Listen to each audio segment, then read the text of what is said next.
Film study professor Joe Fortunato joins us Fridays at this time. And so looking forward to today's movie.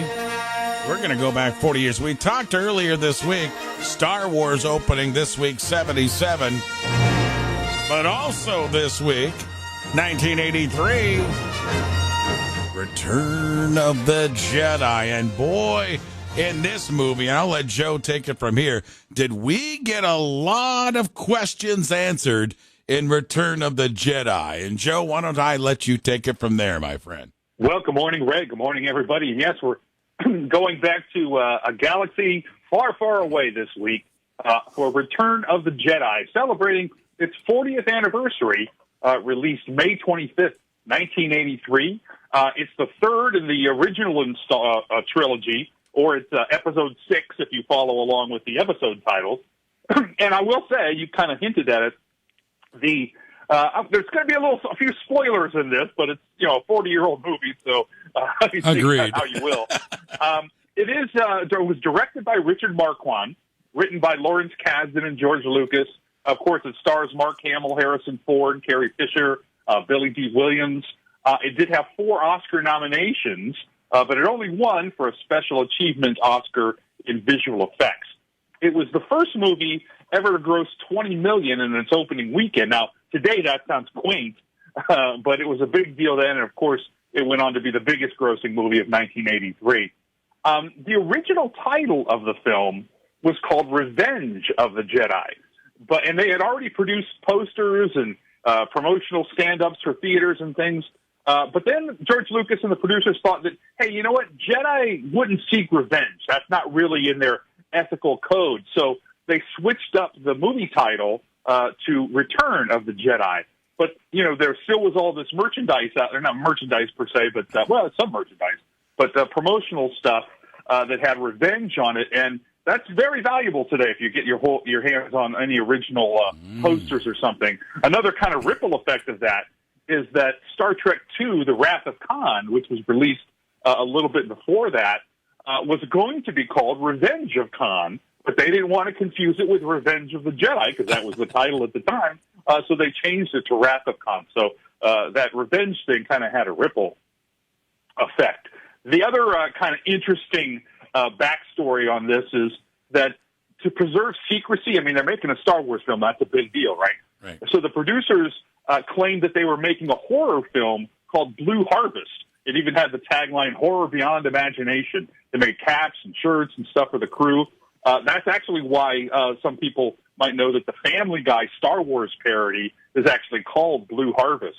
But another reason that they had that fake name on their production was because, whenever the producers mentioned that they were making a Star Wars film, the suppliers and vendors and stuff would ramp up their prices, assuming that money was no object for Lucasfilm.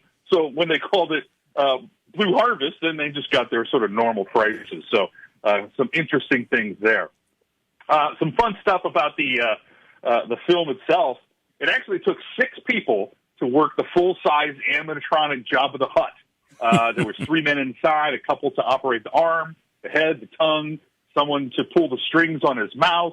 So it was quite a big ordeal to move the Jabba the Hutt live action puppet, if you will.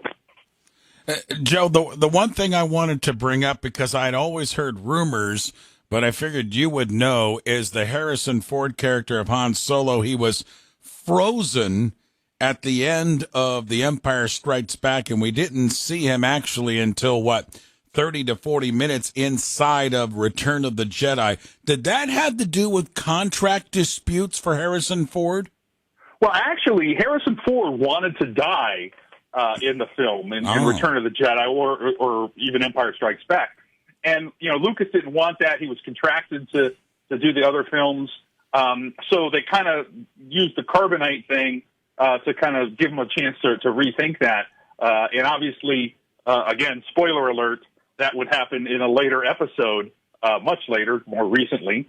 And there was originally Harrison Ford wanted Han Solo to die, and Lucas didn't want to go with that. Some other interesting things about the storyline.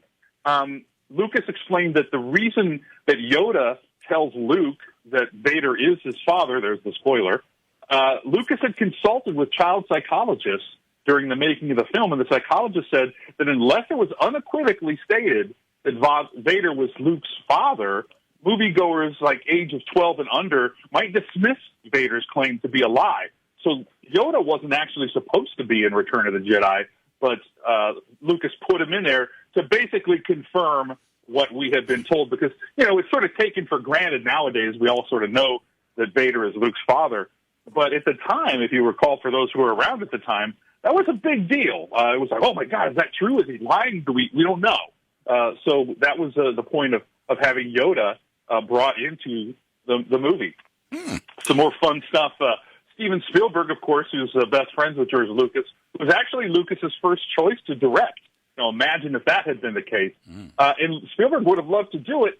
However, he had to decline because Spielberg is a member of the Directors Guild, and Lucas is not. He dropped his guild membership over a disagreement about The Empire Strikes Back, something with credits and stuff. So for that technicality, Spielberg couldn't direct the film.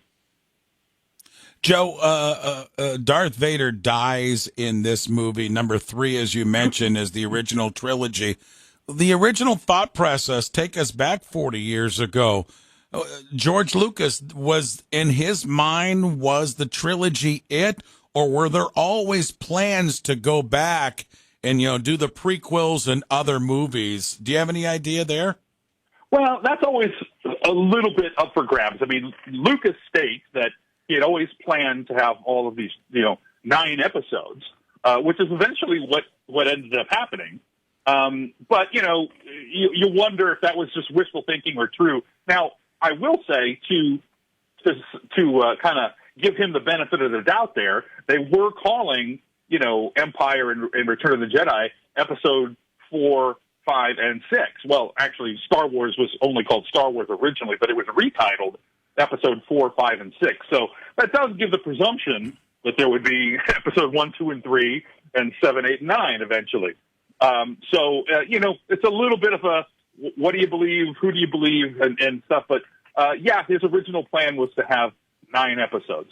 There you go. Again, the movie today, Return of the Jedi, celebrating its 40th anniversary this week.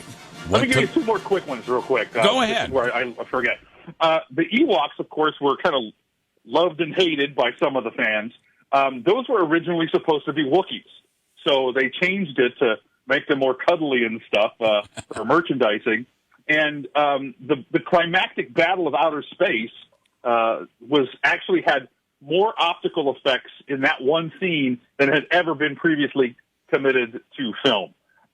So there's a couple of other fun stuff, and I got so much more, but we're out of time, so we'll have to just save some for another time. I think we could do about 60 minutes on Star Wars, don't you? I'm sure.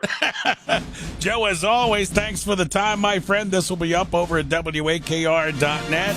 Return of the Jedi. Thanks, Joe. We'll reconnect next week. Thanks, Ray. I look forward to it. All right. There you go.